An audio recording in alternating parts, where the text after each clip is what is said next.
This is something John Fisher tells us is going to be hard for him to forget. And as you can see, even days after he was stung by these bees, a few of them are still on the clothes he was wearing. John Fisher is all smiles. I'm doing pretty good. In fact, if you just hear his voice, you'd think he felt like $1,000,000. I'm alive.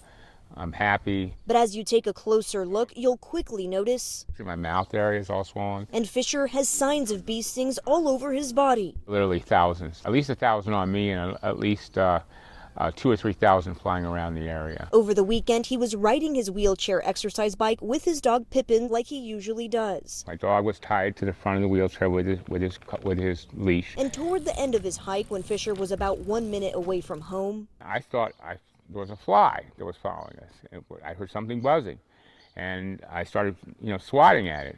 Bad idea, because the next thing I knew, we were surrounded by all these bees. a neighbor's surveillance camera capturing the terrifying moments after Fisher let Pippin loose. The next thing I knew, they were all over my arms, all over my face, all over my back. They were trying, and it just became more and more intense. The swarm wasn't visible from the camera, but bees could be seen and heard flying near the lens. At some point, first responders rushed in. At which point, they were getting stung. And then all of a sudden, they started hosing me off. And the next thing I knew, I was in the ambulance. And Fisher was stung more than 250 times. His dog stung too. Experts say when a swarm of bees attacks, you're going to get hit on your arms, your legs, or whatever.